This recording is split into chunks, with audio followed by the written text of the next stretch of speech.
Bessent gets to be the good cop. Be like, look, we get it. Like, this isn't sustainable forever, like you said earlier. And it's basically an embargo between China and the United States. So he gets to be good cop, and then Donald Trump gets to be the guy. And it's always what you say, Smug, the madman theory of why he's been such a genius in politics is like, no, this guy might take it down to the studs. He might do that if you don't come to the table. And so Bessent can be out there negotiating, and his backstop is a guy who's like, I don't know if I can convince this dude. I don't know if I can convince him. It's the American market. You want access to this market. The backstop is the American economy. So come to the fucking table. And that's what he has. And that's why I like this as a two-step negotiating strategy between Bessent and Trump. It's genius. He's Donald Trump's #1 enemy in Congress, Chicago Senator Dick Durbin. And now Dick Durbin has a new scheme, a government takeover of your credit card. Today, consumers have thousands of choices in credit cards, all with equal, strong security. But Durbin's plan is less competition and less security. And that means more risk for your credit and your identity. Tell Republicans in Congress, stop Dick Durbin's takeover of your credit card before it's too late. Ladies and gentlemen, your attention, please. Keep the faith, hold the line, and own the libs. It's time for our main event. My, oh my. Good Thursday to you. Welcome back to the Ruthless Variety Program. I'm Josh Holmes, along with Comfortably Smug, Michael Duncan, John Ashbrook, left to right across your radio dial. We got a real treat for you today. I can tell you that the boys are, well, they're a little fired up. We've got a lot to say. Yeah, the boys are buzzing. Yeah, the boys are buzzing. The pre-show meeting indicates that this could be a real banger. Yeah. I mean, there's so much great news to cover. There's so much good content to cover. I mean, I'm just so excited about this one. It's going to be good. So, like everything we do, there's a little bit of vegetables and a lot of candy. The vegetables front, it's going to revolve around trade and the economy. I know a lot of you have asked us questions and try to break down what it is that you're hearing in the national media.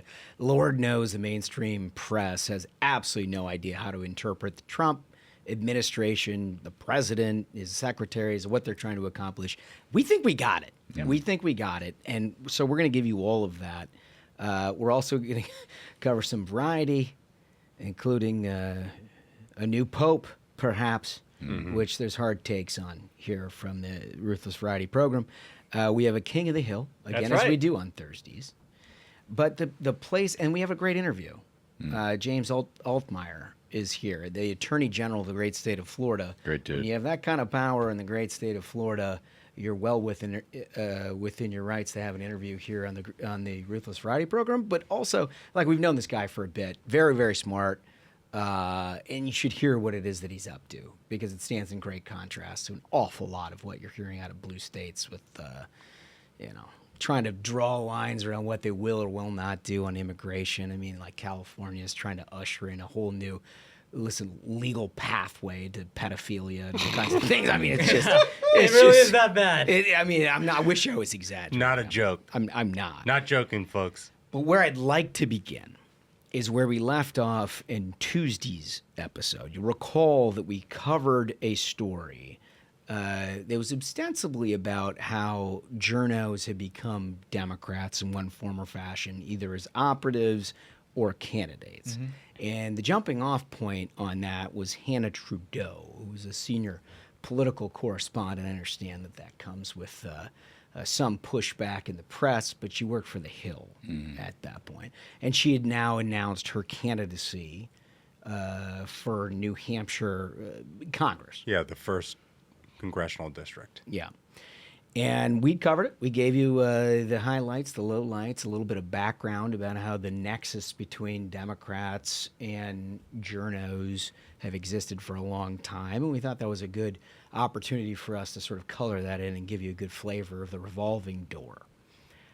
Since then, Hannah has reached out to the Variety Program to indicate that she would like to elaborate on her position and why she has come to the choices that she has. And that she would like to be the very first Democrat onto the Variety Program. Well, and it happens to be in the great tradition of people like Pete Buttigieg, who did right-leaning podcasts, people like the governor of California. Yeah, who Newsom has did had Charlie's podcast. Conservatives on his show. Well, it's a new thing. So, yeah. So, right? I mean, this is Democrats got the message in one component, not in terms of the policy, not in terms of the TDS, not in terms of anything other than the fact that their means of distribution were antiquated. Yeah. They understand that they cannot now go to just the nightly news, CNN and MSNBC, and hope to reach the general public.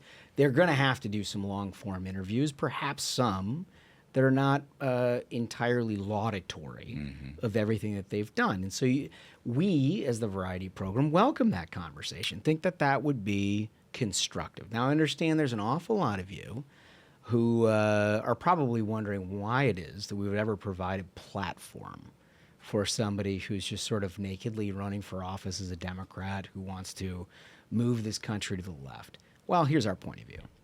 It's a conversation worth having. This is someone who is a younger demographic that, as we've covered with David Hogg and everything else on Show Me Your Hog, has gotten a lot of pushback from the Democratic establishment. There's an unwillingness to let younger voters into the Democratic discussion at some point. And they wait your turn. You wait your turn, Barack Obama, as they said.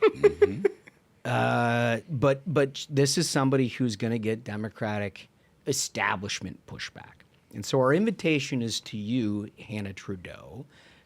We will take you up on the offer to come in and have a discussion. We'd like to talk a little bit about the dynamic that you're facing within your party, the pushback that you get for younger generations running against the Schumer-Pelosi view of what the Democratic Party ought to be.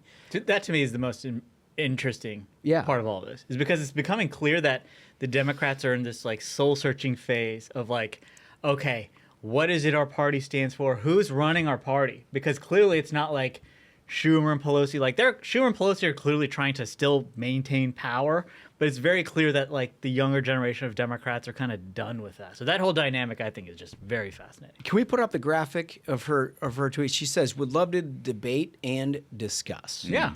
So yes, the answer is yes, Hannah. Thank you for reaching out to us. We appreciate that.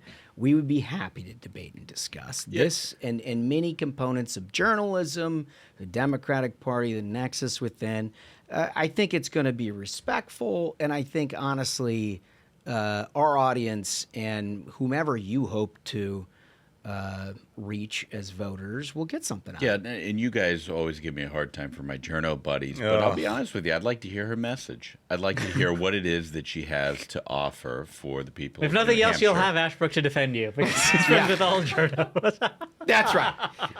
You'll have at least one ally on the panel. I think it's a good opportunity right here on the Ruthless Variety Program. Gigantic audience across the country, and maybe fundraising opportunity for Hannah Trudeau. Big numbies in New Hampshire. Yeah, too. That is Huge. true. All the early states, we actually, by going and doing stuff, Yeah, our early voting states are pretty huge. They're pretty huge. So a chance to reach some of those center of the road voters that you hope to capture. Anyway, let's start with the real stuff. The things that we are focused on, I understand how you, the voter, the consumer of any kind of news and information that's not the Variety Program, could be a little confused as to where things sit with tariffs, taxes, the general economic environment, because there's a couple of different messages here. Let me set the table by playing two things that happened this week. The first is President Trump in the Oval Office with a meeting with the new Canadian Prime Minister. In clip 1, please. We also have a situation, because everyone says, when are you going to sign deals? We don't have to sign deals. We could sign 25 deals right now, Howard, if we wanted. We don't have to sign deals. They have to sign deals with us. They want a piece of our market. We don't want a piece of their market. We don't care about their market. They want a piece of our market. So we can just sit down, and I'll do this at some point over the next 2 weeks, and I'll sit with Howard and Scott and with our great vice president, who has done a really good job. We have some good news to report on a lot of fronts. but JD will be there and Marco, and we're going to sit down and we're going to put very fair numbers down, and we're going to say, here's what this country, what we want, and congratulations, we have a deal. Okay. Pretty straightforward. His point of view is we don't really need a deal. You need one much more than we do because of the American marketplace, the largest economy in the world. You understand, and we're going to get into this. But let's see clip 2 to provide another side of this story. This is Bessent, who is on Laura Ingraham on Fox News. This isn't sustainable, as I said before, especially on the Chinese side. And, 145%, 125% is the equivalent of an embargo. We don't want to decouple. What we want is fair trade. Okay. So unsustainable on one side, it seems like Trump is saying very sustainable unless you come to us on the other. You might think that's contradictory. We at the Variety Program have a definitive view on how it is not. We're about to explain that, but also given a little bit more context on the specifics that Treasury Secretary Bessent was talking about with the China-specific deal in graphic 3, if you don't mind. This is from the Chinese embassy in the United States, based on full consideration of global expectations, China's interests, and the appeal of the U.S. business community and consumers. China has decided to engage the U.S. side as China's lead on China-U.S. economic trade affairs. Vice Premier He Lifeng will hold talks with U.S. Treasury Secretary Scott Bessent during his visit to Switzerland from May 9 to May 12. Oh. The reason that is of significance is that the initial response that you got out of Beijing was that there was under no circumstances would they entertain any discussions whatsoever. They did not want this to be a leverage play or be drawn into a discussion where they were going to renegotiate anything. And you got the sense that, like, Xi Jinping, in some ways in China, would rather take his economy down to the studs than admit that the United States is not getting a fair deal here and renegotiate all of that. Now, that much may very well still be true, but we've also seen the downturn in the Chinese economy and the reality that if you're China, there's great opportunity in the United States forcing the issue with the rest of the world in that you could try to get into those markets yourself. They may have found some resistance there, which means that opens up a discussion that you need to have with the United States. Do I expect a trade deal with China from May 9 to May 12? No, not at all. I do expect some kind of a de-escalation. And I think Bessent said this very well, that what we have currently is nothing short of an embargo, which was not something that anybody, I mean, embargoes are something that you do with countries that you're at war with. We are very much not at war with China. We are at a economic, well, it's a perilous moment for the economy. They have been waging economic war with the United States for an awful long time, and there has been very little response from our side. This is an opportunity to sort of reset the dial. Yeah, I will say this. I think that, there's been a lot of talk about all these other countries that the president has deals with that are in process. And I think that the Chinese coming to the table is the best evidence we've seen so far that our president is very close to deals with other countries. The Chinese must know this. Their intelligence isn't non-existent. No, they're everywhere. So they must know that the president is close to deals with other countries that will put the pressure on China, and they are coming to the table because they believe that now is the time that they have to deal with a strong leader. Like they don't want to be isolated. Exactly. Okay. Yeah. I mean, look, I think that's well said. When we come back, we're going to deconstruct the seemingly disconnected statements of President Trump and Bessent to make you kind of understand the full picture, which within the Trump administration, as we understand it, it's our take. I mean, look, take it for what it will, but we haven't been wrong a lot here on the Variety Program. We feel like we got a pretty good record of observing these things and giving you a good indication of where things are going. And we'll tell you what we expect over the next few weeks, months, and into the remainder of the calendar year 2025 right after this. The Biden pill penalty is crippling the development of life-saving drugs for cancer, Alzheimer's, and other deadly diseases. It's already slashed funding for pill-based medicines by 70%. Thankfully, President Trump is leading the fight to end the Biden pill penalty. President Trump's plan will unleash innovation, lower costs, and save American lives. Call Congress, tell them to stand with President Trump, and include a repeal of the Biden pill penalty in the budget reconciliation bill. Okay, so we played for you the two statements from President Trump this week and from Treasury Secretary Scott Bessent.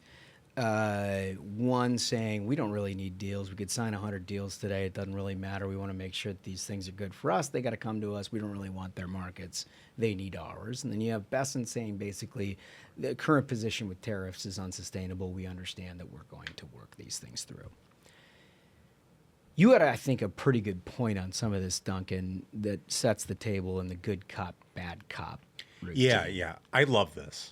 From a negotiating strategy, I think what Bessent and Trump are doing is brilliant. Bessent gets to be the good cop. Be like, look, we get it. Like, this isn't sustainable forever, like you said earlier. And it's basically an embargo between China and the United States. So he gets to be good cop, and then Donald Trump gets to be the guy. And it's always what you say, Smug, the madman theory of why he's been such a genius in politics is like, no, this guy might take it down to the studs. He might do that if you don't come to the table. And so Bessent can be out there negotiating, and his backstop is a guy who's like, I don't know if I can convince this dude. I don't know if I can convince him. It's the American market. You want access to this market. The backstop is the American economy. So come to the fucking table. And that's what he has. And that's why I like this as a two-step negotiating strategy between Bessent and Trump. It's genius. Totally. Yeah, I think look, if you've been around politics at all and followed this at all in the last 8 years, and you've read, either Art of the Deal or anything else, you know that the one thing that Donald Trump is never going to do in any negotiation, whether it's foreign or domestic, is make the other side feel as though he needs a deal. That's like, look at the first couple of chapters of the book. Never. Right? I mean, this is not you don't have to be a genius to figure this out. Also, like, if you ever negotiated anything, I don't care if you're like buying a used car or anything else, you want to make them think you're going to walk off the lot at some point, because they're going to try to give you a better deal. And like, a good deal maker gets pretty close to walking off that lot before they actually get the deal, the best deal that they can. And that's what Trump is doing across the board. Now, it got pretty hard to sort of dissect from just an average consumer of information early on, when you had Peter Navarro out there basically saying trade deals are terrible, that tariffs are great, and the best part about the U.S. economy is just sort of drawing a big circle around the United States and not allowing anything in or out. Now, we know from various sectors within the economy, and we're not talking about Wall Street here, that is, if we are prepared to have economic downturn, that is exactly how you do it, right?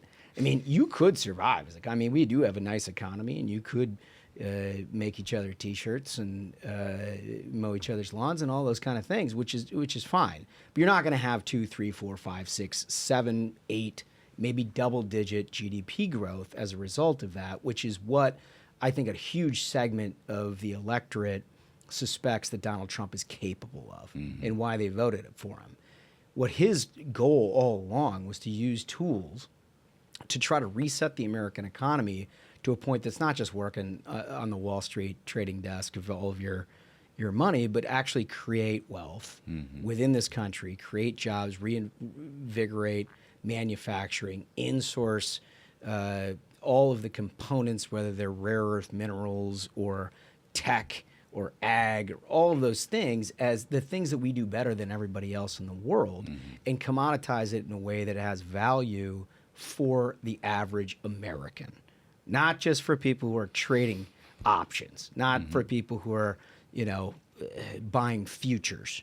It is something that creates real wealth in communities across this country. We know that because he's talked about that. And I'll be honest, if you doubt that, look at the record of the things that he's talked about since the beginning of this campaign and look what this administration has done all the way through. Are they controversial? Sure, absolutely. But if you look at what he's doing with immigration, he's following the letter of what it is that he's promised. This is part of what he promised on the economic agenda. That's what is happening here. You may all say, like, oh, well, he seems to be a long-term believer in tariffs. Well, he might be in certain circumstances. But he's also totally in favor of economic growth. And the only way to get that is to ensure that there are markets outside of the United States for things the United States does better than everybody else in the world. Let's take agriculture just for a, one-off. The center of this country, huge component of the Trump coalition. A disproportionate amount of wealth is created out of the agriculture community, whether it's the farmer or everything that goes into the town that supports the farmer, machinists, the suppliers, all of it. Tremendous bounty in this country. Massive amount. Now, we do that better than anywhere else in the world, and there are massive current markets that take up huge components of the export of our agricultural goods. It's also what makes the price of food in this country not only sustainable, but much lower than very many places across this globe. And it's one of the centerpieces of our economy. Now, you can't just do the Peter Navarro, draw the circle around the United States, have no exports, and make that work. It'll never work. Energy is another one. Tech supremacy is another one. There are many components of the United States economy that we know, and I know Donald Trump knows, Scott Bessent knows, and the entire economic team know, are our advantage overseas. And you contrast that the way the Democrats run policy in this country, where they try to limit our energy development. No, they've always tried to limit us, and you mentioned that it's controversial, the things that the president wants to do, and it's controversial because there is a media complex in this country that is against advancement and against using the resources and against using America for what it's capable of doing. They are constantly crying about the climate, and I got to tell you, man, there is so much that this country can do if the governor of the media and the cultural pressures and the social pressures that they put on our workers and our country, there's so much that we can do if you just lift that cap. In every other country in the world, they do not have the same, maybe in Europe, but in every other country in the world, they do not have the same cap. There's so much that American workers with their own ingenuity and with American resources that we can offer the rest of the world that we've been limited from doing for such a very long time. No question about it. So where does that leave us? My bet, I'd be interested to hear what you all think about this, but my bet is that we're going to see the outlines of major deals. It won't be the whole enchilada. And as I said with China, I think that's a work in progress. It's very complicated. You may get a detente from the embargo stance that we're at right now. But I think, you look at like India, for example, the EU for another, many of the South Asian countries that we've been in discussions with, there are components of deals that have been formulated enough in public discussions that I wouldn't be surprised that some of those things start rolling out. And what the media is treating as a status quo, a very static economic environment, is actually quite dynamic. And I think there is a good chance that like 6 months from now, all of us could be sitting here laughing about, do you remember when these guys all thought that we were basically going to become an isolationist country that doesn't have any sort of upward mobility from an economic growth standpoint? I think those things are pieces of the puzzle, but I think they also intersect very neatly, both in terms of their in practice and in terms of the political wherewithal to get it done with the tax cuts. And if you look at the timing of all of this, You might say, like I've heard a lot of different analysis from people on the street and elsewhere where they're like, they keep talking about deals. I haven't seen a deal. You know, they keep saying that they want to make these deals. Why aren't they making these deals? And you hear very little from the international community about any of it. It strikes me that dynamic is because it's on our plate about what a deal is, and the international community isn't particularly interested in spoiling that discussion. And two, it's going to be on the timeline that Donald Trump chooses. And that timeline is important for the political wherewithal that you use to try to build a momentum for domestic tax policy that you are going to try to put into place with a 2-seat majority in the House of Representatives. They got to shoot the moon on this thing. Very tight majority. But if you do it with the backstop of, oh my gosh, this thing is starting to work, all of a sudden you get some reluctant Republicans that are starting to see the world in a very different way. You build momentum towards an inevitability rather than, hey, you got to pass this thing because we're going to go down without it. Look, it's not just Republicans, but there were 35 Democrats who voted to stop this California car ban last week in this Congressional Review Act bill in the House of Representatives. So there are some Dem normies out there who are ready to let America work. I think there's a cultural shift back to push back against the left and everything the left has done to just keep our country down. And I would love to get a deal from like India, or Japan, or something. Massive country, massive amount of opportunity. Huge. I'm a little suspect on the EU component of this because it is complicated. It's complicated, and Donald Trump in his first term tried to work with these people on so many things, and well, there's a national security component to it too. There's so much. I remember when Donald Trump went to these folks and was like, "Look, you're going to be relying on Russian natural gas." And they laughed in his face. They're like, "Oh, you're going to." Remember the talking point at the time was like, "He's going to be the first president to walk away from NATO." Yeah, right. And it's like all he really said is, "How about you pay for your fair share?" Exactly. And he called it. He was like Babe Ruth pointing.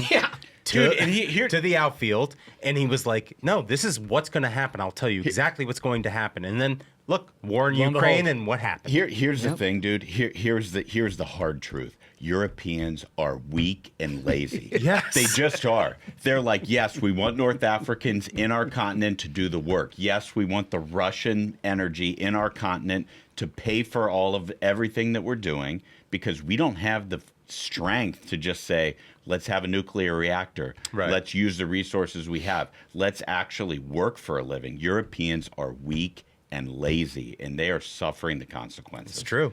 Pippa, can you deliver me my 401k? Exactly, dude. Exactly. We can't be like that. Like that is something that we have to like look at Europe in America. And there were so many. Don't be like that, right? We can't be like that. There were so many writers. There's so many great conservative writers who 10, 15, 20 years ago were warning us about this. And they were on Bill O'Reilly. They were on every Fox show. And like Mark Stein, perfect example, right? You guys all read Mark Stein. Mark Stein warned everybody what was going to happen to Europe, and what he warned about we're seeing with our very own immigration, economic vitality, the production of unique demographic sort of advantages over other, like it all faded. Okay, so one other thing, because you were alluding to Peppa Pig there. Oh, did you have a I have a problem take with on that? Peppa Pig, and I've been waiting for this for so long, and you delivered it for me. Please. They are so mean to Daddy Pig. Yeah, I noticed this. I don't care for it. It's disgusting. We banned it from our house. And I hate it. Yeah. Okay. Peppa. Every episode is how Daddy Pig is just like terrible. Oh, Daddy Pig. Daddy Pig, you've gotten your trousers muddy. Daddy Pig. Daddy Pig. I watched the episode of Peppa Pig in which they do like father daughter, take them to work day. Yeah. Peppa Pig's dad is like a fucking nuclear scientist. They treat him like garbage. And they treat him like shit on that show. They do. And it is terrible. He lets them. He lets them. Yeah. You know, Well, Daddy. they've erased masculinity. Shout out to Daddy Pig. Yeah. We recognize your how He you've should threaten to delivered take for him your to family. the bacon factory. Be like, keep running your mouth. Is the mama pig also giving him a tough time? They're so mean to Daddy Pig. Well, she provides no defense for Daddy Pig. I mean, No. that's good enough. She goes to the factory too. Yeah. she lets their children make fun of their father. Yeah. How many kids are there? 2. One goes to the factory and the other learns the lesson. That's Yeah. all he's got to do. Step up to the plate. A little baby back Peppa. Yeah, how let him get away with that? You don't let anyone get away with that. Europeans look down on effort. Yeah. They really do. They look down on your ingenuity. They look down on Daddy Pig. They Hold look down on Daddy Peppa. Hold her accountable. Yeah. I mean, I'm glad you brought that up. It's been bothering me for a while. No, we put a nix to it. Hell yeah. In our house, we didn't care for it. I don't like how they treat Papa Pig at all. So anyway, but it leads us to tax cuts, and so the point that we're making with all of this is there's a momentum, and it may not be, as it appears to be, a haphazard coincidence. It may the correlation may be sort of a plan here to sort of build momentum towards something with a very slim majority and a hugely complex, very diverse set of views on a generational tax reform. And what they're trying to get to is the overwhelming support from the American people of tax cuts for the American people. And you can't have that conversation because it's nothing but a process conversation in D.C. It's like, what are you going to do with salt? What about bee salt? What are you going to do with this? What are you going to do with that? Like, this person thinks this person thinks that. Oh, what does Chip Roy think? And it's all bullshit. Like, it's all process, and none of it has a single impact on your life. But if you're trying to consume information as a voter and how you're, like, I don't know, thinking about balancing your books as a business over the next year, you can derive zero value from that conversation. It's all process based. Our take, and I don't know what's going to be in this thing, is that they're trying to get to the basic construct of an extension of the 2017 tax cuts that ushered in an incredible economic growth in this country, along with some campaign promises that President Trump made, and get that all packaged together and kind of like jam it through. Our partners at AFP did some pretty incredible polling that sort of supports this point of view. They released a new poll showing massive bipartisan support for renewing the TCJA. That's the Tax Cuts and Jobs Act. That's the 2017 bill that we've been talking about. 1,000 people, POS, reputable firm. Despite that, POS. I've always told my friends at Public Opinion Strategies, like, POS is probably not your best. Don't stuff. ever use the acronym. It's probably not your best stuff. But they are great though. But they have, like, they become a preeminent pollster that people across the aisle, everyone respects. And what they have found is you got 68% of respondents that report that their taxes are already too high. There's also a broad cross-section of support, 84%, for keeping the current tax rates in place. Pretty high number. 84? Yeah. I mean, you can't get 84% of Americans to agree on anything. No. 95% of Republicans, 79% of independents, and 74% of Democrats. 74. Yeah. Yeah. That's something. I mean, that's wild. So as they're putting this whole thing together, I think that AFP has provided a pretty good 50,000-foot look of the conversation you need to get back to. Yeah. Don't lose track of that, right? Yeah. Because like you were saying, Holmes, like everybody's getting stuck in the morass of the process and this, that, and the other thing. The reality is the American people very clearly want this extended. Yep. Yeah. They're planning on it. Right. Yeah. And to your point earlier, businesses plan on it. You can't run a business in this country and plan for, who's going to get elected in a midterm. That's not how business works. Like, you have to look out 4 years, 6 years, 10 years into the future and make plans for that. That's how you invest as a company. So, like, and those are such big macro things. Like, if you Yes. listen to the debate, if you read like trade pubs, the stuff that follows, like the every jit and tittle of all of this stuff, what they talk about is like, well, they're considering FMAP for Medicaid.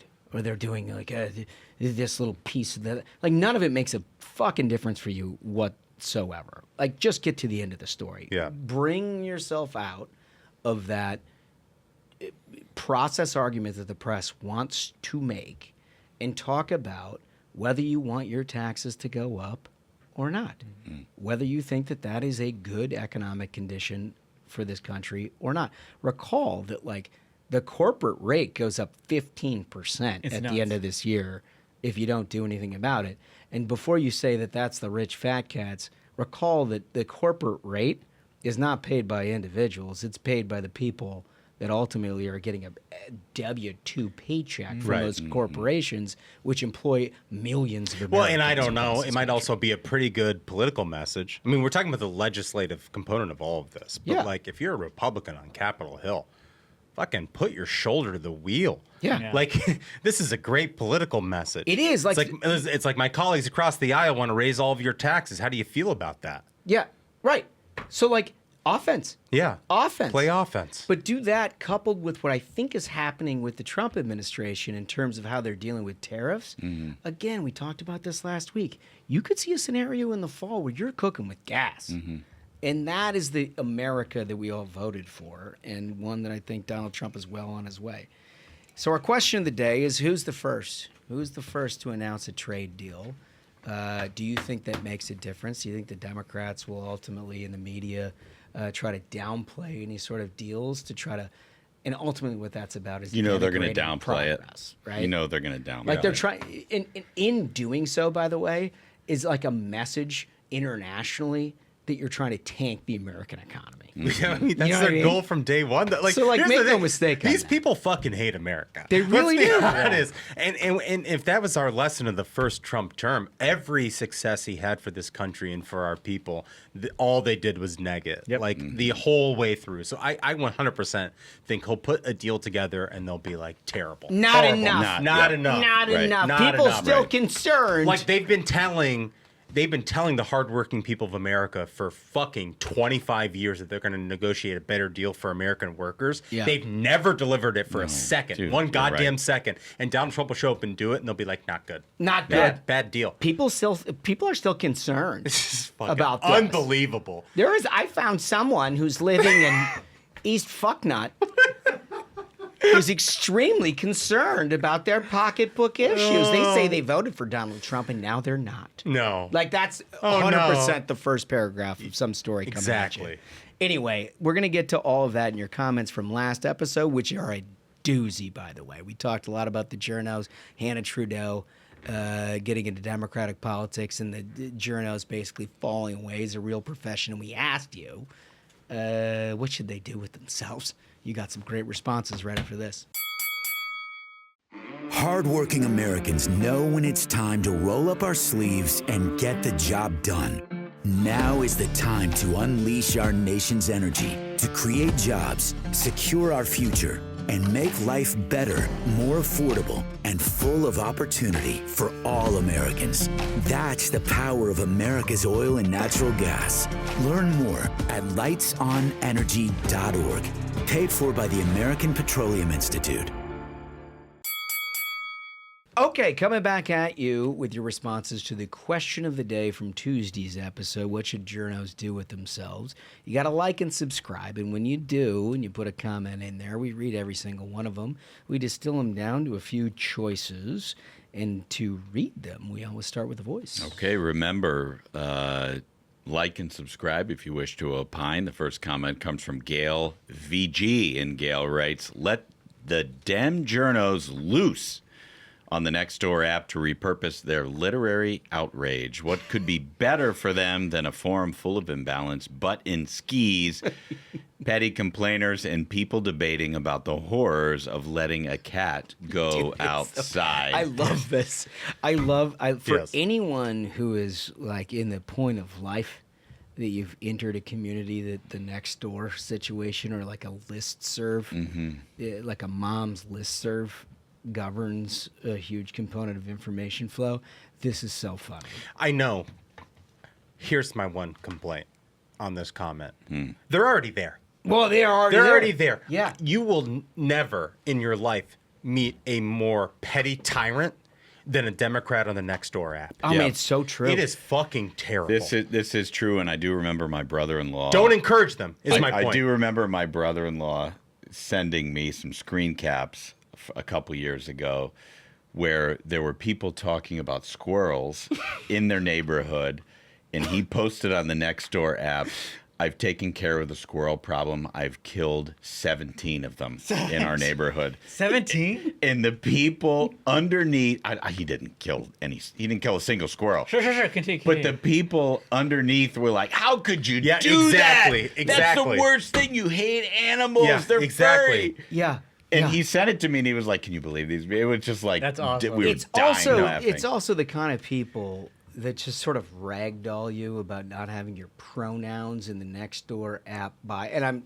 to be clear, I'm not on this thing, but I've seen this happen. I've seen these push notifications. Yeah, where they like ragdoll people about their sensitivity, cultural sensitivity, and then are the first ones to hit the Nextdoor app when a black guy's walking his dog down your street. Exactly. That's exactly Fucking right. exactly. You know what I mean? Exactly. It's like it's just the latent racism, and you begin to get a formation. If you want to know the modern left, a local level is the best perspective because these are people who literally just, they drink Chardonnay, they hang out, they talk about all of your insecure, insensitivities that you're having towards certain communities, and then all of a sudden they get just like a random wealthy black guy walking a dog, and they're like, does anybody call the police? Yeah. What I mean? It's just like they put the sign out front, we believe that no one's illegal. And then like somebody who's, their skin has a melanin that they don't appreciate, and they step on their block and they're like, oh my God, we got to call 911. It's so true. It's just so true. It just proves to you that no matter what you look like, the fellows are brothers in arms, and the left is against all of us. All of us. Totally. Smug, you'd be dead to rights if that occurred. Dead to rights. So I've seen, there's, I think, a Twitter account, which is like Nextdoor Fails or something like that. And I just don't understand how people can spend so much of their time just like 24/7, they go through the app and just get mad about everything. Everything. Like, I think I spoke the day after the election how, like, the HOA in our neighborhood had some rules of like, okay, you can't put up election signs until like 1 week before election day, and then 24 hours after election day, they have to come down. And so then the jerk, half a block away in the like biggest brick place in the neighborhood, clearly, has like Kamala Central. Like, you thought it was a Kamala like voter volunteer site, right? Covered, like billboarded up. They're phone banking way inside. ahead of time. Yeah. He's not moving it. And like my wife, when we're driving by, would be like, "Don't do anything. You don't need to." And I was like, "I'm not going to, because I'm putting the Trump sign up all over our yard, and I'm going to have the cameras pointed at, because these people can help. So I'm going to wait to get one of them, and then I'm going to create a situation. I want to like, field. You don't have to create a situation. I want to field the complaint. Yeah. Let me field the complaint so we can have a discussion about the gentleman down the road. Right. And so Right. Smart. I follow the rules, but the day after the election, when I saw that dude having to pull down his signs, Oh, it's so good. like a sad loser, I had mine riding shotgun so I could go 1 mile an hour and just like wave as I drive by. Would you say just hold your ground? It's so good. Hold your Hold ground. your ground. And his wife, meanwhile, is in the backyard with a tip topper, a chilled Chardonnay. He's just getting shaffossed. Don't see my face. Yeah, no, I mean, she's getting drunk and trying to figure out how to cheat on her husband. Anyway, comment 2, we go to Doug's Harungs. Yeah, this is from Howard Ursetti. Howard writes, I believe the Dem journos have a golden opportunity to become the PR spokespersons for MS-13. They've done a good job, I think. They have. Yeah. Their passion for the plight of MS-13 plus their left-wing woke media access make them perfect for the job. Oh, it's good. Using SEO and other internet tools to highlight their good works. I love this comment. The only potential downside is the historic, unforgiving nature of MS-13 for failure. Well, yeah. if you don't convince them, there may be repercussions. A couple more teardrops. I like that how Wolf is sort of custom made these days. Yeah. You know, you get SEO. It's artisanal. He knows me. Yeah. He knew that was the comment for me. These are the things. Yeah. All right, Smug, what do we got? Comment 3 is from the Cookie Army, and the Cookie Army writes, the new journo job is real estate agent. They've been selling America houses that they cannot afford for years. That's brutal. Hitting them right there. Brutal. That is pretty. That's brutal. That is pretty brutal. Also very true. Listen, when we come back, the Ruthless Variety Program is going to embark upon something that we have not done. And it is a rare endorsement, potential endorsement. We're going to talk it through about one of the highest offices in all of the world right after this. You did all the right things. You worked hard, you worked your way up, and you invested your money in a 401k or other retirement plan. Your future is all set, right? Wrong. The retirement system as we know it is currently under attack from misguided policymakers in D.C. The Trump tax cuts are set to expire this year. Renewing them will be a big fight in Congress. Right now, the tax code protects 401ks, IRAs, and other plans that help you save. Some people want to change that. Your representatives in Congress must protect the tax advantages that more than 100 million Americans rely on to save for retirement.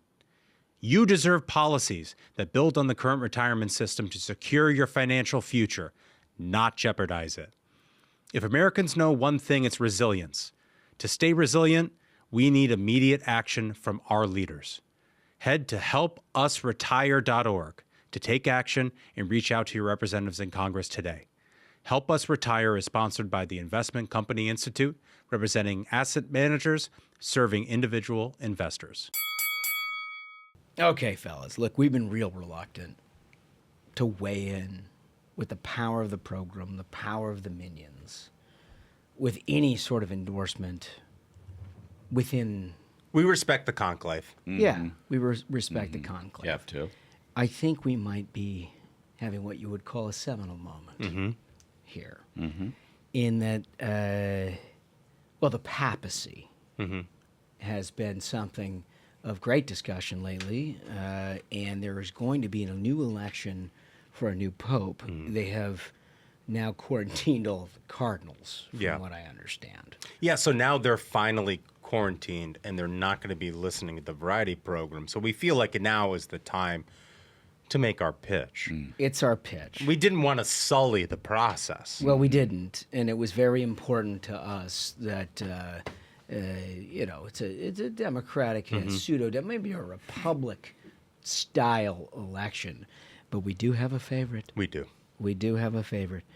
I don't know how to say this man's first name, but I do know his last name, Cardinal Pizzaballa. This is a gentleman who I think deserves all of our attention. Mamma mia! I think the first name is Pierre Battista. Pierre Battista. Well Pierre Battista? Pierre Battista Pizzaballa. Okay, Pizzaballa. Don't say it like that. Pierre Battista. Give it the honor it deserves. No, I will not. I We should call him refuse. Cardinal Papa John Pizzaballa.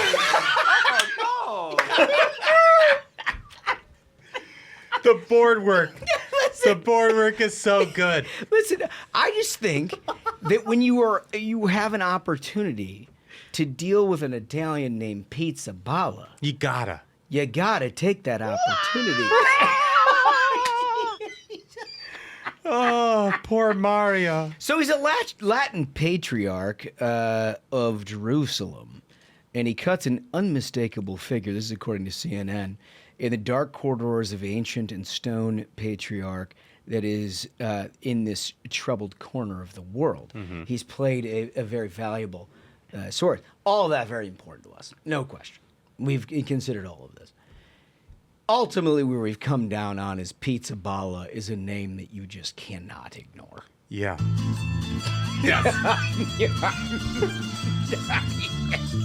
That's good board work. Can I read this bio Yeah. right here? It says he was born in Bergamo, northern Italy, but after 35 years immersed in the concerns of his flock here, he says, quote, I have no idea what people in Italy are talking about most of the time. Good.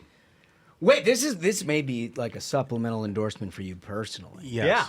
This may be. So He was like, I want to escape the nonsense that I hear in Italy, the crime, Mamma mia. and like the danger of living in Italy. He wants to be in a place less violent than this Italy. He's like, I'm going to Jerusalem. Honestly, this is a huge value add for Pizza Balla because I read some of the reporting around the conclave and everything, and the number one complaint young from all the from all the cardinals was how tired they were of the Italians taking up all the time and filibustering because around they their like speeches. to talk. Oh, no. Yes, exactly. Exactly. Can we take a moment to acknowledge that these are like Super Mario Brothers? The board is echoing back a video game. It's doing great work. Oh, God, it's good. It's good. Smash. That's fantastic. No, I can understand that you would tire of those sorts of things, but he is a prolific body of work. Smug, I'd like to just get your impression. Like, is this are you ready to support Pizza Balla? I mean, if he allows folks to call him Papa John Pizza Balla, 100%. He's got my support. Normally, I think Italians are. I mean, let's be honest. Whenever you put them in a position of power, you're going to get corruption. You know, nine times out of 10, you know, you let an Italian get a crew of 2, they're gonna rip off half. You know, he's gonna try to find out no-show jobs for the other cardinals.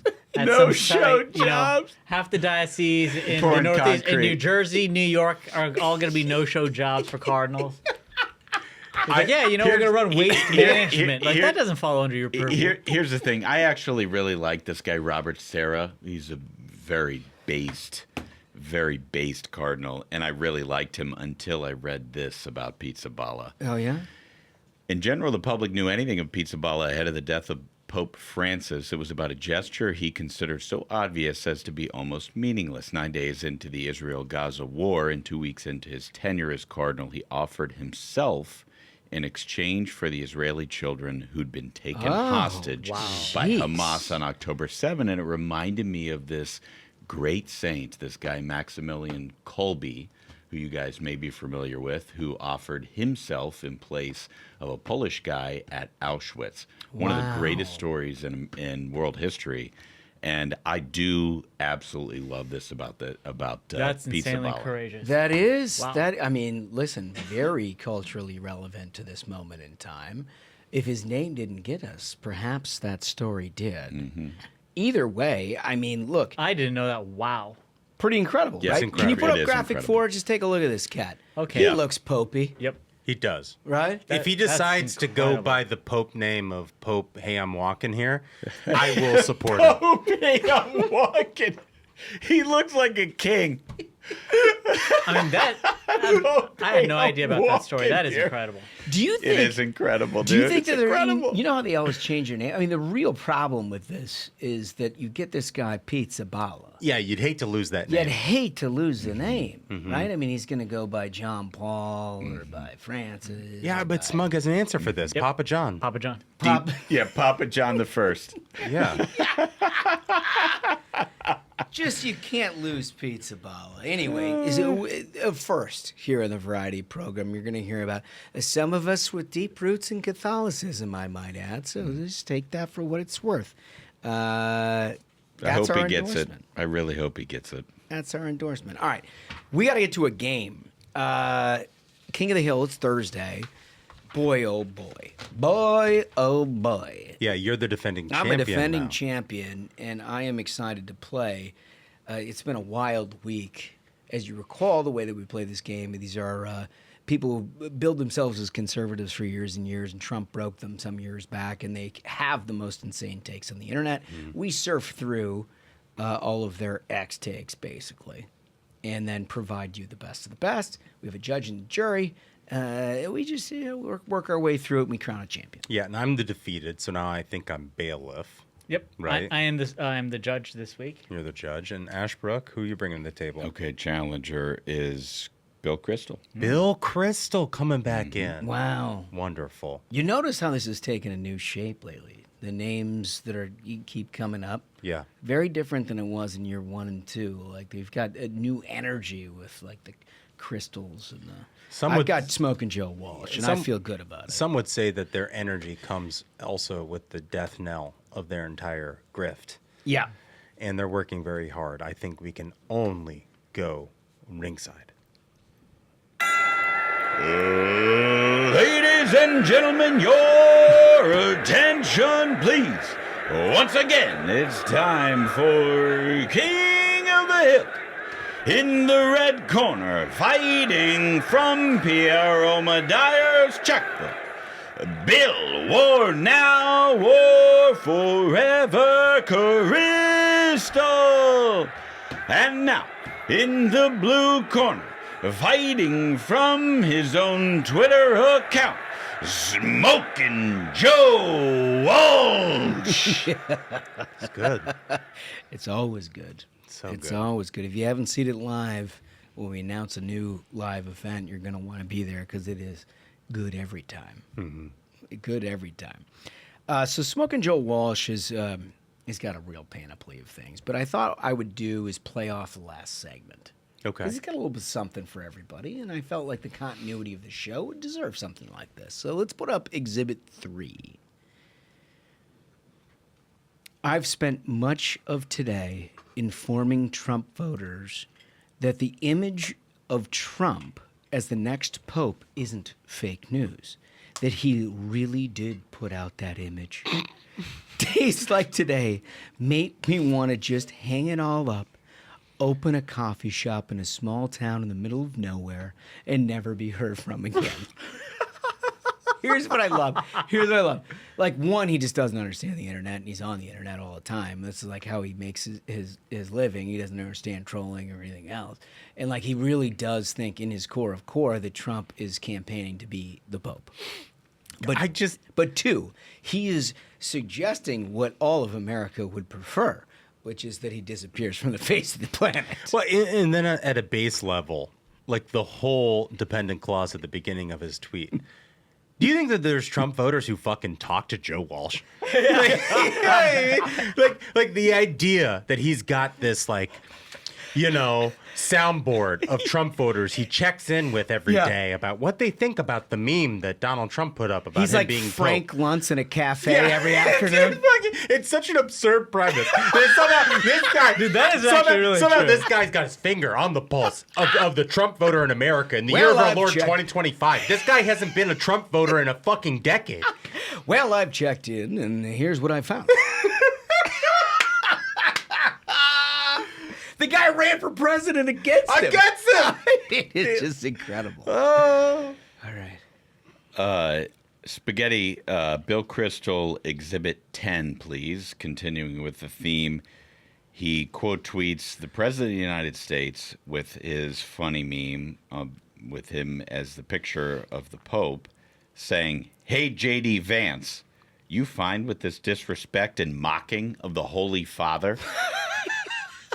So he takes it seriously. Bill Kristol, noted critic of anyone who should demean the Catholic Church. And I will tell you this about Exhibit 10.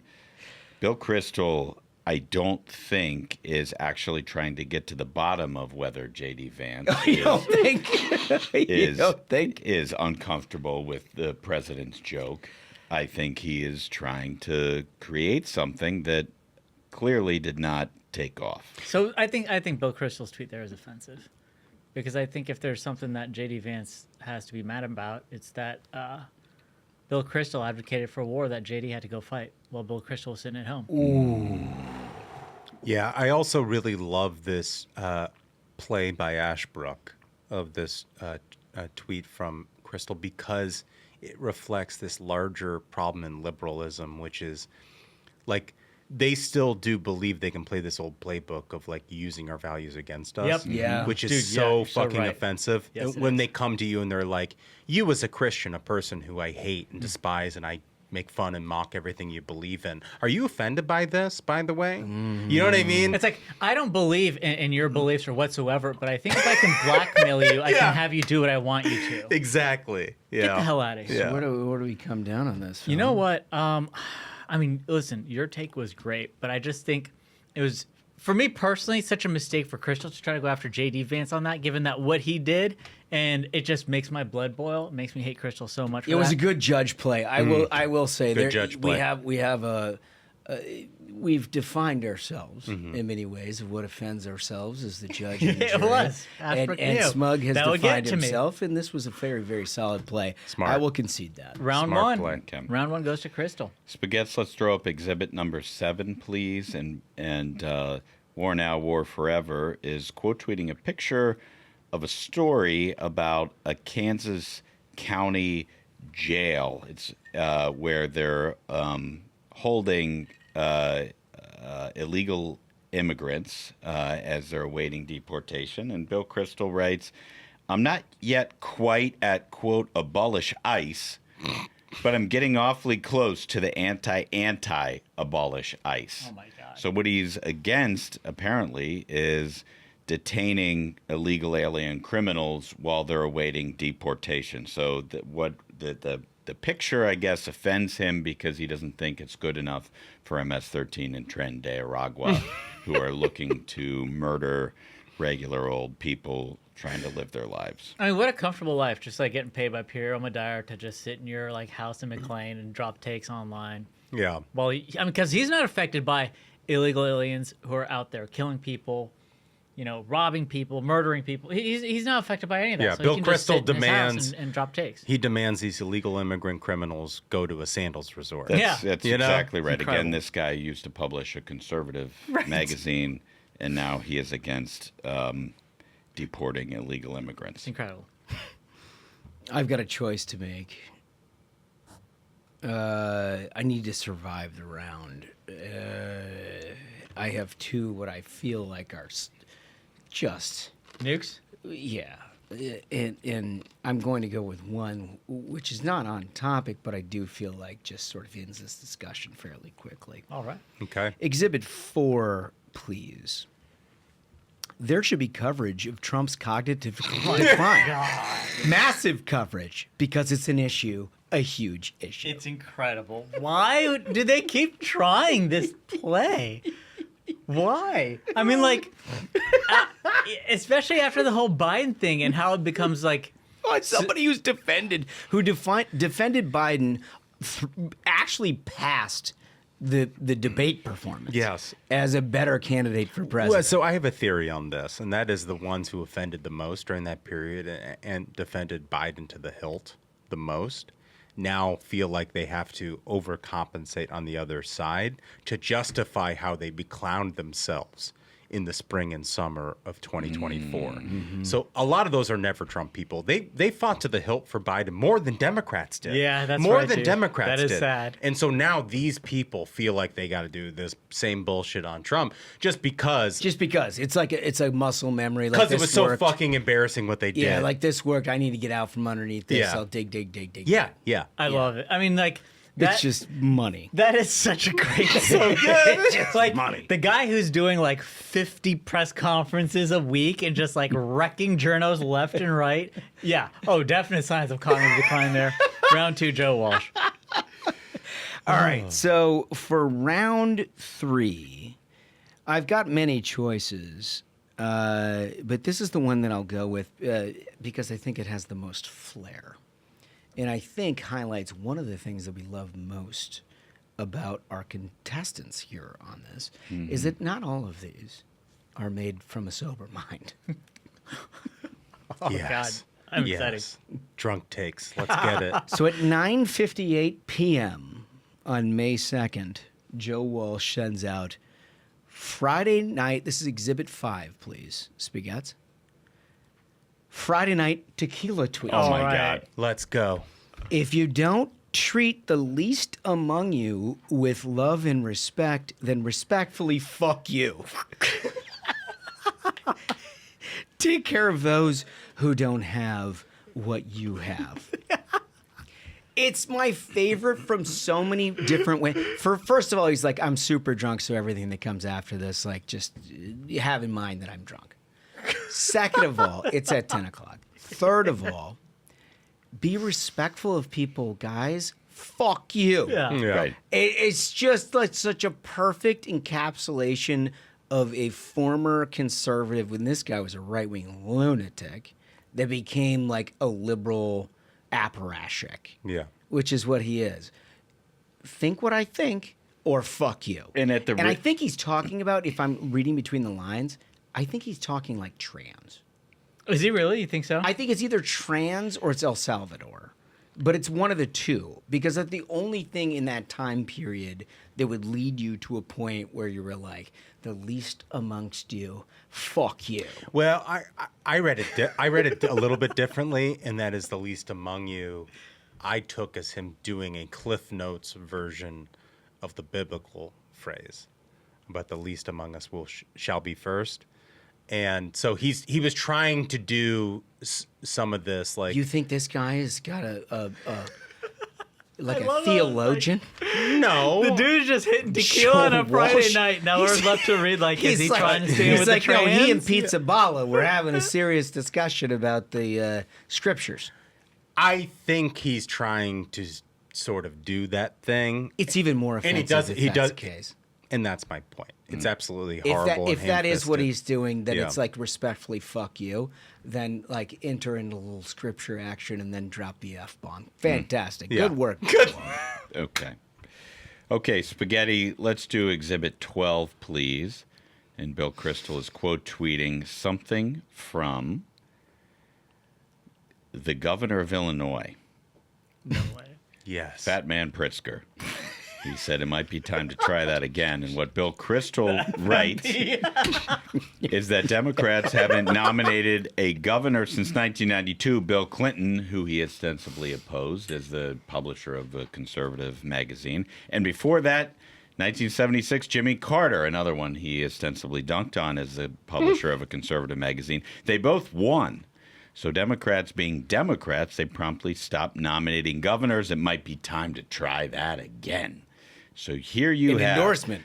Former publisher of a conservative magazine calling for J.B. Pritzker to eat his way to the White House and I like your replicate what Bill Clinton and Jimmy but- Carter did. Bill Kristol, former conservative, now endorsing J.B. So this is Pritzker. tough because it is the charm of that tweet is more. It's fun calling him Fat Man Pritzker because like that's good. The other thing that That's I think good is stuff. kind of funny about it, just to give Ashbrook his due on playing this, is Kristol has such little respect for the education of his own followers that he feels like he has to say, in 1992, we elected Bill Clinton. Oh, yeah, In I know, 1976, Jimmy Carter. Like, people don't fucking know, like, that was actually necessary. Yeah, they they're had, like had to do a presidents. parenthetical, Yeah. being like, hey, by the way, we elected Bill Clinton that year. That's exactly right. You might Duncan. What you might call that is the weekly standard for people he doesn't respect. I do feel like, look, I'm going to say it's hilarious and he's an idiot, but the Friday night tequila tweet, hard to. That's the other hard thing to is so start like. past. I mean, I just love the idea also of him thinking he's like, okay, guys, I've had some tequila. Like, hold on to your seats. Like, he's gonna drop some fire. And then it's just like, be nice to people, and if you're not, F you. It's like, you. dude, really? Like, I thought you were going to drop a barnstormer. You're like, Yeah. uh-oh. One My of the wife most doesn't know I've been drinking tequila. I'm about to tweet. It's also one of those things that, you know, when you have too much to drink and you say something you think is really profound, and then you listen to it and you're like, oh my God, that is like the most See, trite that's best thing case of all scenario. time. I think he's a lightweight, and he's like, I just had like a little sip of, of a reposado. It's not like, I don't think he was like, the worm is down, and here it comes. I'm about to be a problem, you know? Yeah. So, like, it was disappointing for me because it's like tequila tweet, and I was like, oh, boy, he's going to really drop it. Your Honor, no one will accuse. And all of it goes, my entire choice is on Ashbrook selling Fat Man Pritzker. Yeah. Just because it's funny. It's fair. Just because it's No, funny. it's fair. It's You fair. champ, Ashbrook. fair. Wow. No, it's Thank you, fair. Your Honor. And I feel like just because it's funny, he's a fat it's man the gamesmanship that makes it. And I It feel was like funny. he really did. I will say Wow. no one will accuse Bill Kristol's 2028 candidate as a lightweight.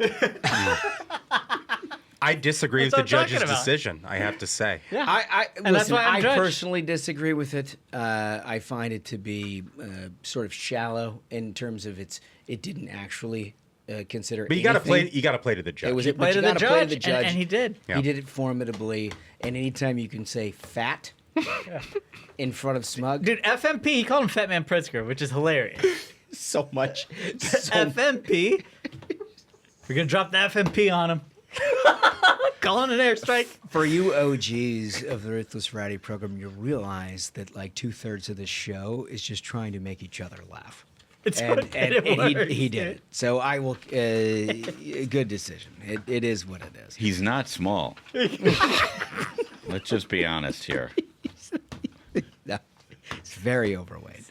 And also, is he not like acquainted? He's a billionaire. Is he not acquainted with like any of the Ozempic Just drugs wait, these pal. days? Just wait. He's going to start taking it, and then he's going to start looking like Jack LaLanne in 9 months.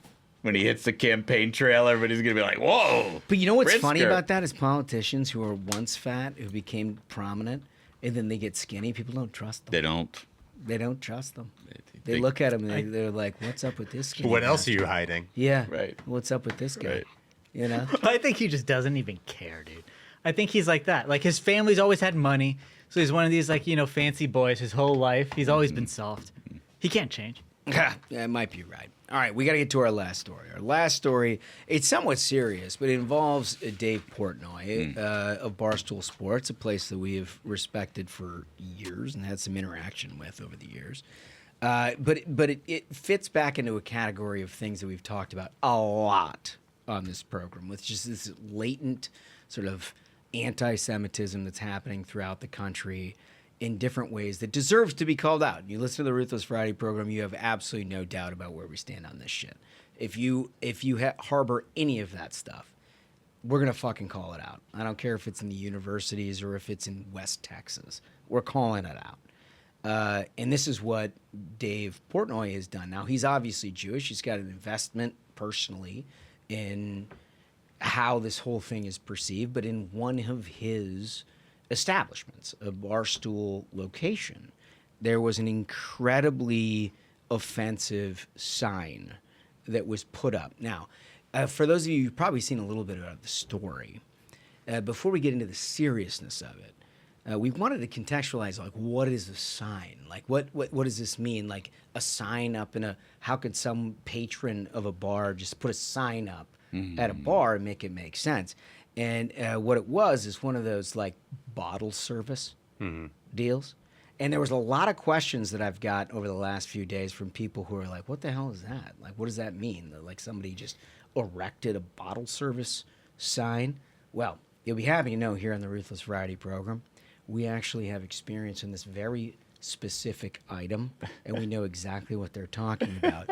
If we can put up the clip here involving Michael's bachelor party, or his birthday party. So that's exactly the kind of sign that we're talking about. If you notice, it's not only just that sign, but in the backdrop there, it's a picture of Michael as a wrestler. We may have that separately. Do we have that? Well, we got to put it up. Yeah. There it is. There it is. There He's it a is. wrestler.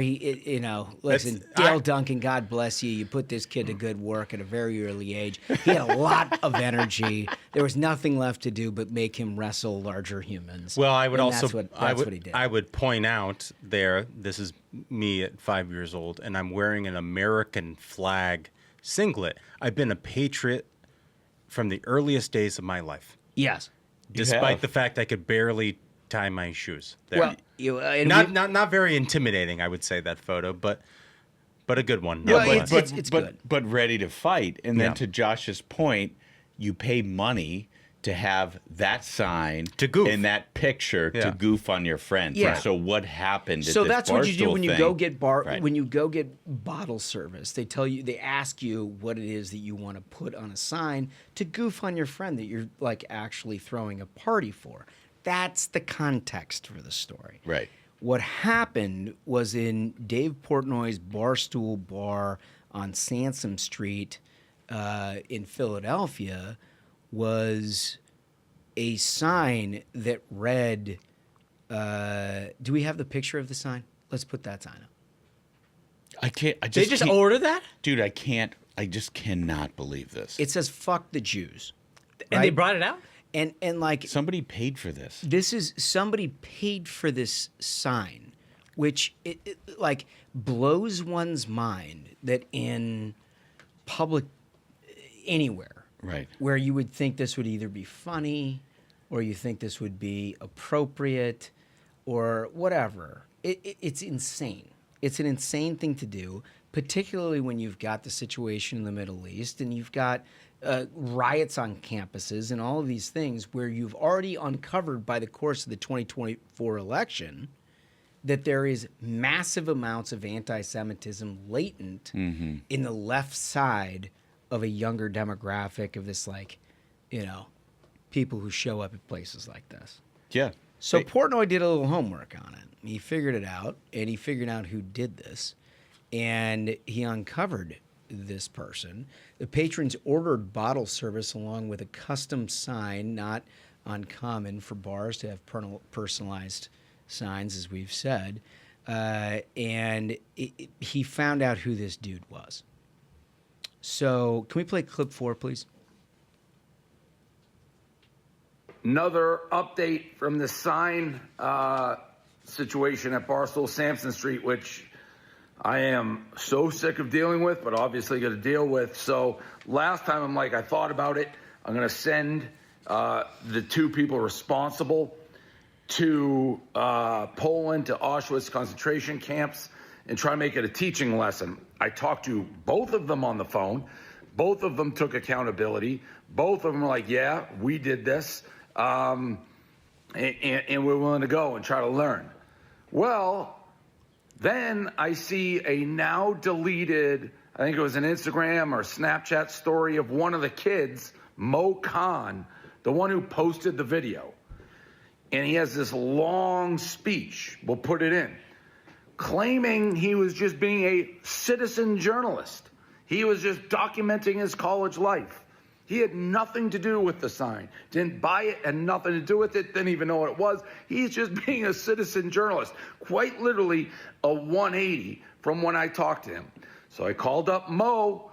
He presses record. It's a little message. Hey, this call is being recorded. He's like, I'm with my parents or whatever. I'm like, Mo, what's going on?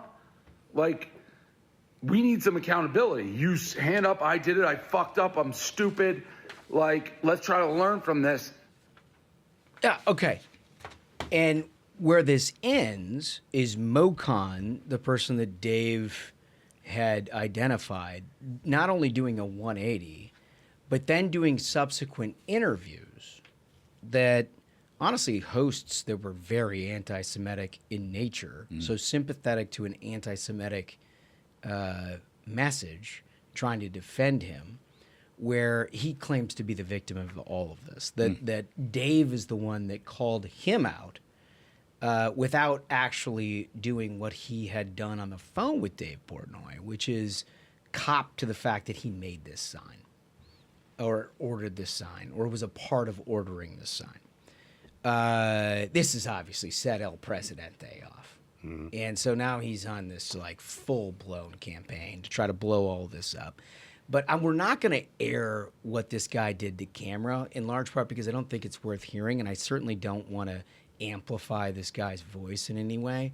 But basically, it was like a Gen Z leftist who is trying to disassociate themselves with any accountability for something that they had done, and then demanding restitution from Dave Portnoy in Hilarious. his bar. He deserves it. In his bar, where you ordered a sign that said "fuck the Jews," Right. He wants money from Dave Portnoy to reinstate him not only in his college, but then for pain and suffering. Like, what a he fucking involved. bizarro world we live in right now. I mean, like, number one, like, shout out Dave Portnoy. Yeah. Like, there are not a lot of people who have hugely successful multimedia empires worth millions and millions and millions of dollars, who had the sort of transparency to be like, hey, something got fucked up and here I am. I'm going to go live and explain what happened.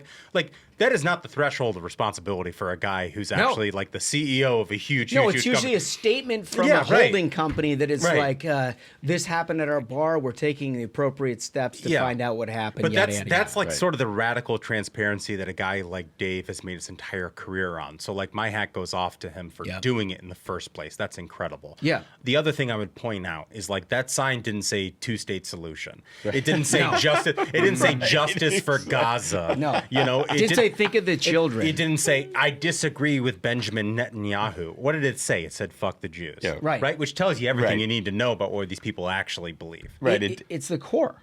It's the core. And we've been trying to tell you this for a long time, that if you, like me, who grew up in a generation that, fortunately for us, didn't have to think an awful lot about this because we were taught that we're all sort of equal. It's the character that you have and the content of all of that. And you didn't just sort of process this latent racism or latent anti-Semitism, which has now come to the fore over the last 10 years. We saw all the DEI and racism and all that stuff. Well, the anti-Semitism piece is very real. We saw it spill out after October 7. And then you saw an administration with the Biden administration conduct an entire electoral strategy, particularly with the selection of Tim Walz over Shapiro, the governor of Pennsylvania, that codified it. They codified it. It wasn't a pushback knowing that you have a bully pulpit the world has to listen to.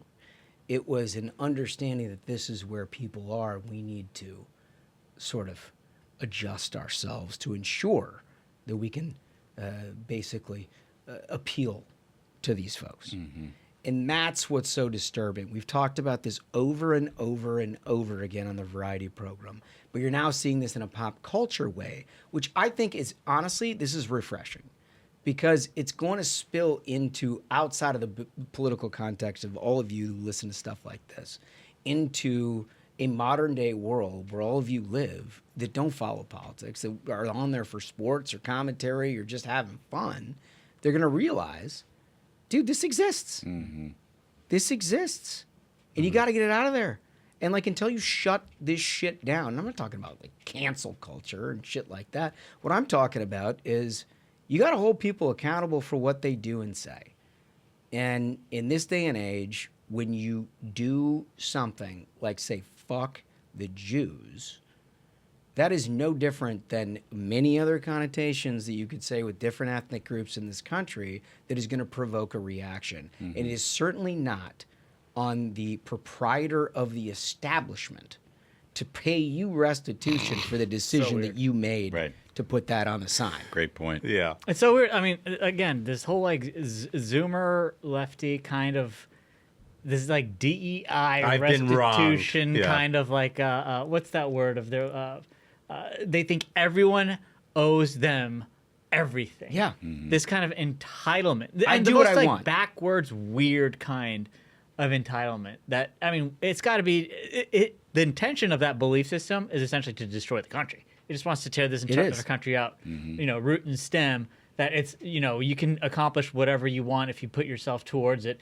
which is the fundamental of this country and why it became the greatest country on earth. It just wants to destroy all of that. And be like, no, actually, I'm owed everything. I'm so sick of that. So look, we've interacted with an awful lot of Barstool guys over the years and appreciate the good work that they've done. I think they've changed media in many different ways, and we've been huge fans of them. But this is an invitation to Dave. Listen, there's nobody that is listened to more by politicians in Washington, D.C., opinion makers, and everybody else to try to get this story out one way or another. I know you're working to try to do it. Come on the program. Let's talk about it. I think it's an important story that sort of illuminates this larger issue that we on the Variety Program have been trying to communicate for a long time now. Anyway, so we got to get to a great guest. Listen, this guy's a good guy, young guy, next generation Republican leader, James Uthmeier. He's a attorney general for the great state of Florida. A lot of power in that You know, if you're like the chief law enforcement guy in a great state of Florida. And they're leading the way. Yeah. I mean, they're doing a lot of really great stuff. So listen to this. One of the things you know and love about the Ruthless Variety Program is that we bring in folks from all around the country with very important roles. In this case, a guy we've known here for a little bit. Very good dude with a very important job. Attorney General of Florida, Uthmeier. How are you, sir? I'm doing well. Thanks for having me. I've been a big fan of the program for a while, so it's an honor to be here for the first time. Well, it's an honor to have you. And as you know, we like to have smart people talk about smart stuff. One of the things that has bubbled up on the federal radar, obviously, with the Trump administration and immigration enforcement and all this kind of thing is ultimately an awful lot of this is into the states. And the partnership between ICE and local law enforcement and all of that kind of thing. You're kind of in the middle of all of that. And I know there's been a rash of, shall we say, activism off the left-hand side of the map that you and many attorney generals, Republican attorney generals across the country have been dealing with. Give us a little insight into all that. Yeah, look, you've got judges across the country that nobody elected that are exceeding their authority, exceeding their jurisdiction. They've been doing it for a long time. You know, these nationwide injunctions, you've got a judge in one venue, you know, somewhere in the middle of California, and they issue an order and say it applies to the entire country. Yeah. And they've been getting away with it because people let them. You know, there's something about just it's a judge and they issue an order and everybody respects it. But many times they don't have jurisdiction. And it's great to see the Trump administration fighting back a little bit, you know, when it comes to getting a terrorist out of the country. That's executive power. I mean, that is the prerogative of the executive. So we've had some situations down in Florida. I know other AGs are fighting it across the country, and you know it's about time. Yeah, well, you wouldn't think it would be controversial to try to get actual terrorists out of your country, but you know this is where we find ourselves. So tell us a little specifically. I mean, I know that this has been a big priority of yours. What kind of stuff specifically you dealing with in Florida? I understand there's a couple of judges that are headhunting for.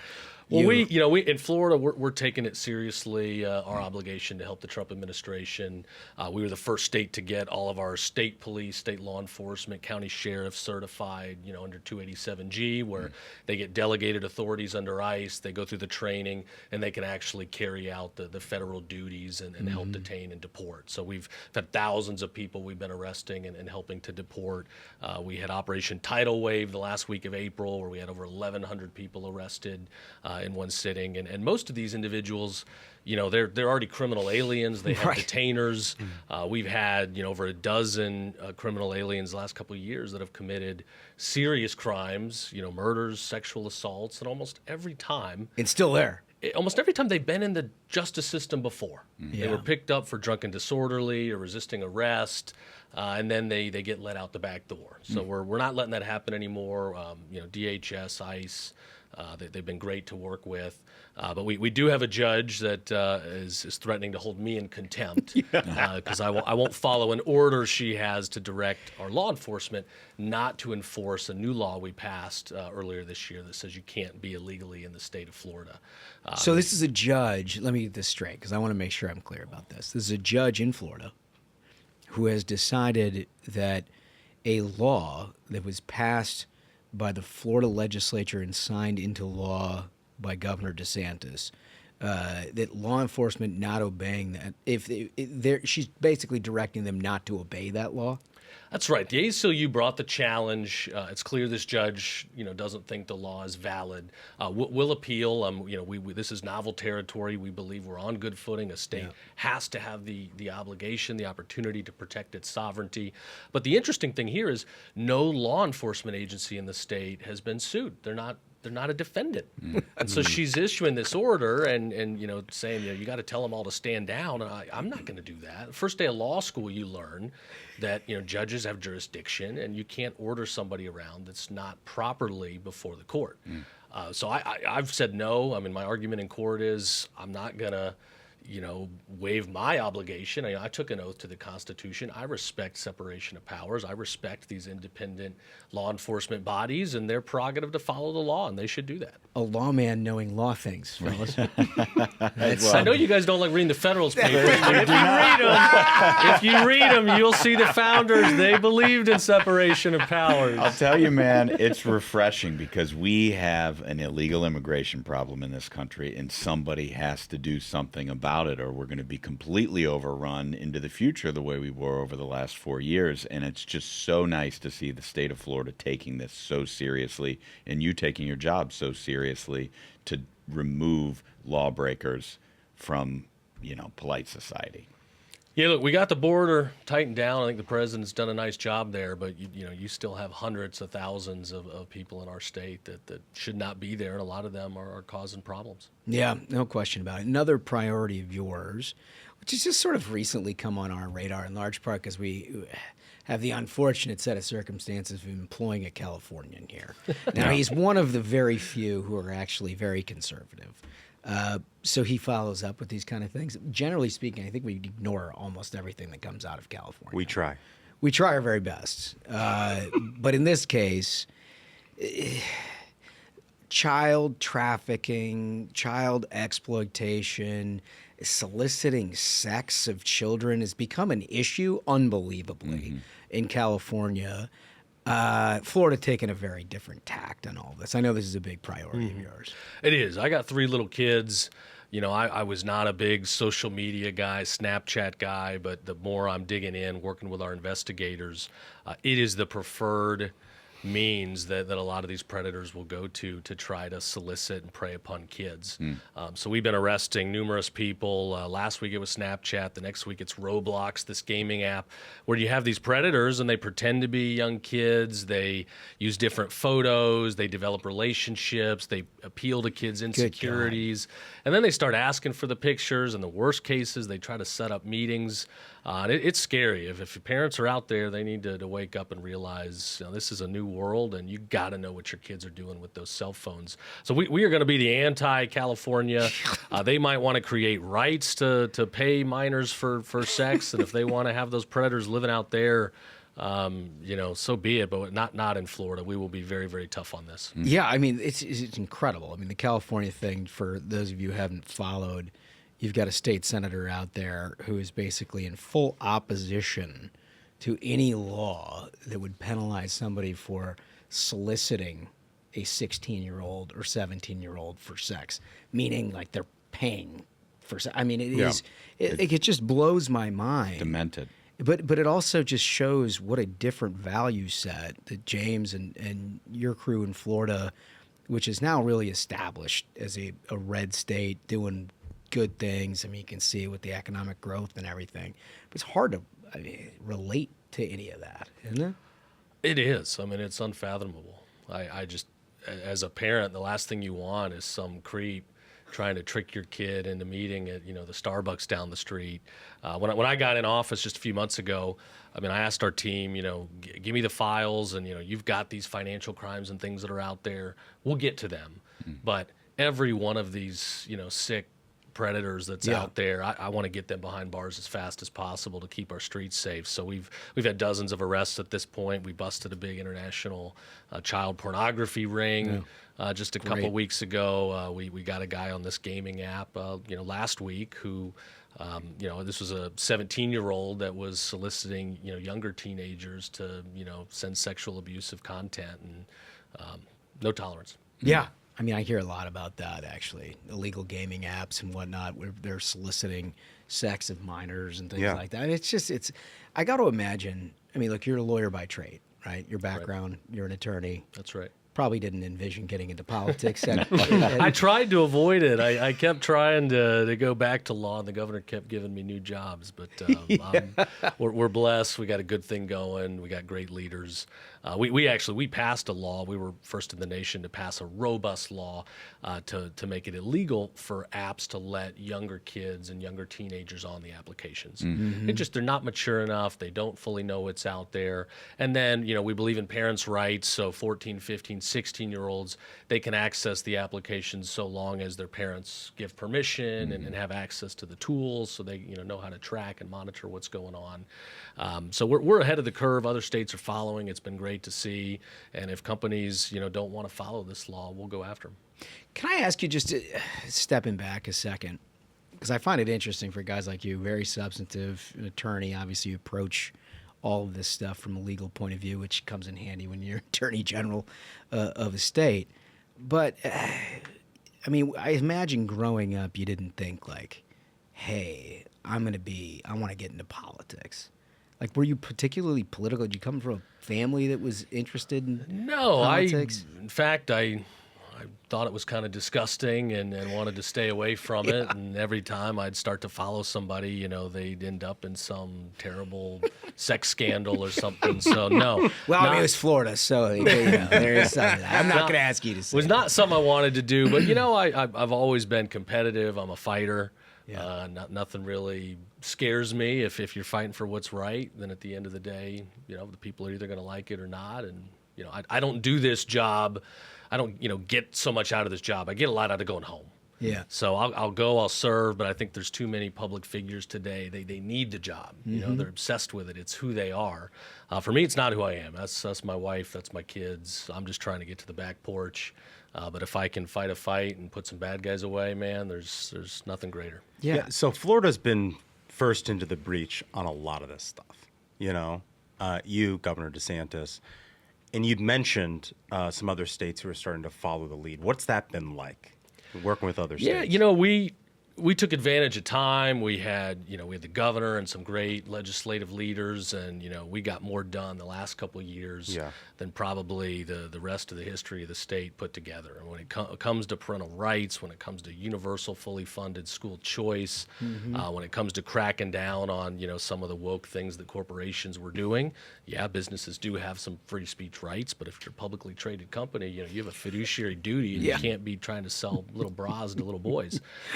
So we've done everything we can to take advantage of the time, and it's been great to have a blueprint, and other states have come in, looking to learn from us. First state to have an election crimes office, and we've prosecuted dozens and dozens of people that are trying to vote twice or are, felons, sex offenders that shouldn't be voting in the first place. And, as a result, we went from being down, 250,000 registered Republicans. Now we're up, 1.25 million it's wild. More. And the governor, he didn't run to the center. He did what was right and just and conservative, and people voted with their feet. You mentioned corporations, and I just want to ask you about something, because it's not just rhetoric for you. You are actually going after a major corporation for their unfair practices, and that's Target. I wonder if you could tell us a little bit about that. Yeah, so I think people at home remember, Target rolled out this transgender kids clothing line. Yeah. I don't think they did that because there's this huge market out there for it. It was a political statement, and unfortunately for them, the stock value crashed $10 billion in 10 days.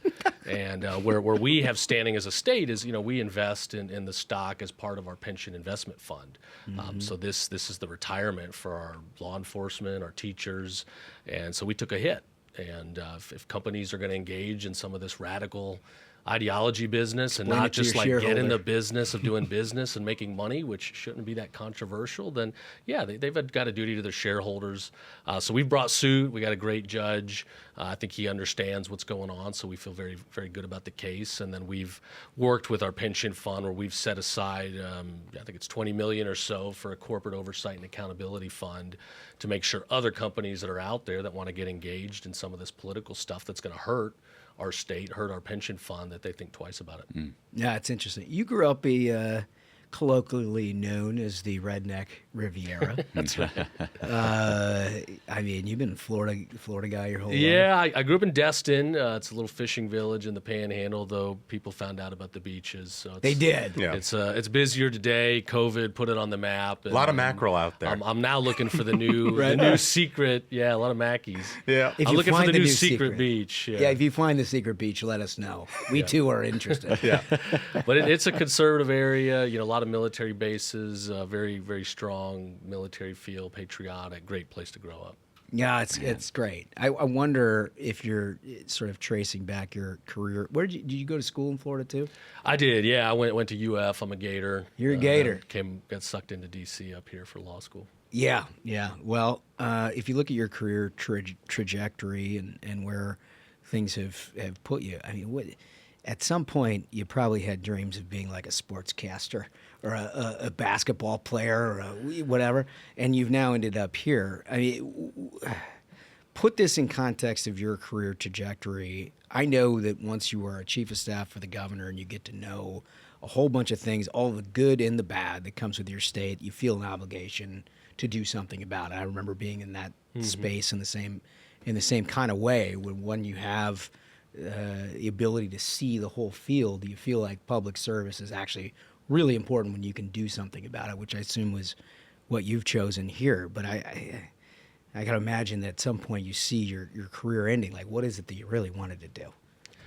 You know, I really did want to be a prosecutor. I loved speech. I loved debate, and I love putting bad guys away.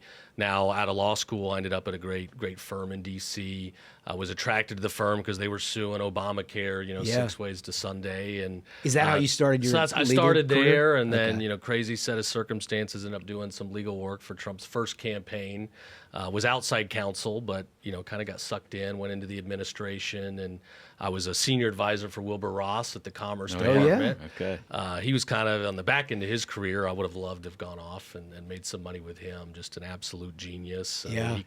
He could see the matrix. And totally. There I started learning more about business and the dangers our country faced, because there'd be some of our military assets, tanks and things. We'd look at where we were getting the metals, and there would only be like 1 or 2 manufacturing shops in the entire country that's producing this for our military. We're getting everything else from overseas, some from foreign adversaries. So that was a great learning experience. But DC kind of wore me out, so I got married and was ready to get home. And then the governor, who I'd met up in DC and thought a lot of, he got elected, so the timing worked out to head home. And little did I know what was coming with the COVID fights and how Florida would have to lead the way and be the beacon of hope for the rest of the country. Yeah, man. I mean, so you're a Gator guy. Like I'm a Gator, yeah. I'm a Gator. Florida State fans, not. So I've been teaching at the law school at Florida State. So he's covering his bases. Yeah, well, this really is a statewide guy. Right. Also a huge Cam Ward fan.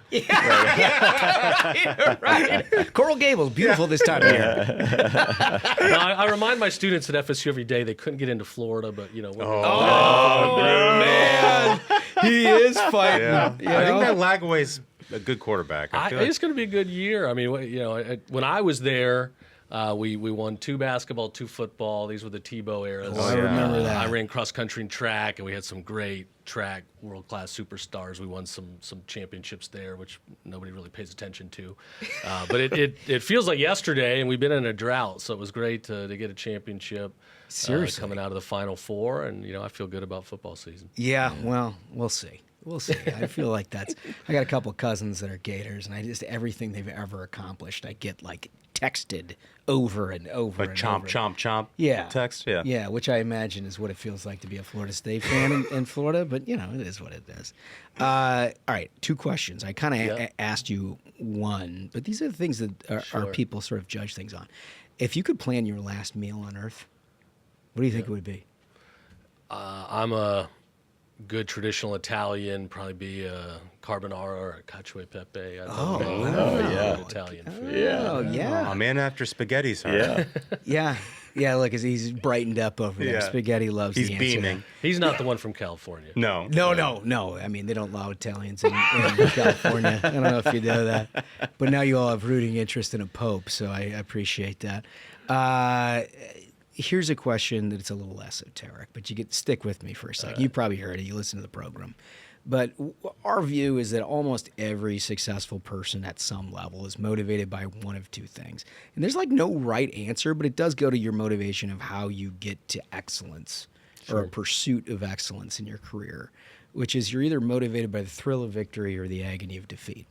When when you get like a typical politician thing, they think there's a right answer and they kind of try to dissect the middle of this. And they're like, well, I obviously like the good things and I don't like the bad things. But like, if you're real honest with yourself, it's like what you remember. Yep. Right? The things that are in your head that when you wake up in the morning, you're like, either that's never going to happen to me again, which is like a Michael Jordan type, Tiger Woods type. But there's also like the Phil Mickelson type, which is like, I've hit that 2-iron 280 yards over water and stuck it to 2 feet before. I think I can do it again. Yeah. And that's the thrill of victory guy. Yeah. Where do you think you put yourself on all that? 100% thrill of victory. Yeah. Yeah. To me, what I remember, the great memories, finding a way to maneuver a bill in at the 11th hour to get a landmark piece of legislation done and find ways to whip votes or prosecute a case and have good evidence and argue before the jury and see them hanging on your every word. The memories to me are like slapping fives and toasting the team at the end of the day. That's what it's all about. And I think if you're fearful of defeat, you're afraid to take risks. I'm a big believer, you got to do what's right. That's actually rare. That's rare for a legal mind. Oh yeah. Generally, what we've found is most of the folks who come from the legal profession are agony of defeat folks. Yeah. Right? Because they're going into the courtroom and they're thinking of everything that can go wrong. What's the other side going to say? How do I fight back against this thing? And so they're sort of naturally more agony of defeat folks. It is funny how it breaks down. We have like an even split. We've probably had 500 guests. Yeah. And it's almost an even split in terms of where people find themselves, but how they articulate it. I think you did a really good job of like what it is that motivates you and gets you up in the morning and gets you ready to work that much harder to try to get something done. I mean, I understand that deeply. Well, lawyers don't like to lose. Yeah. And because of that, they're cautious and they won't bring a case if they think, there's a percentage likelihood of loss.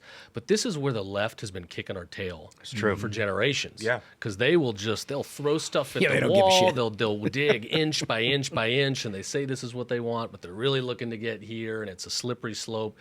So I believe sometimes the fight is worth it, and you're going to lose cases. Yeah. And we should be losing cases. Otherwise, we're not pushing the envelope. Yeah. So I believe in taking risks, and I tell the law students, especially when you're a government lawyer, you never cross your ethical boundaries. You got to know where those are. You got to know where the boundaries of the law are.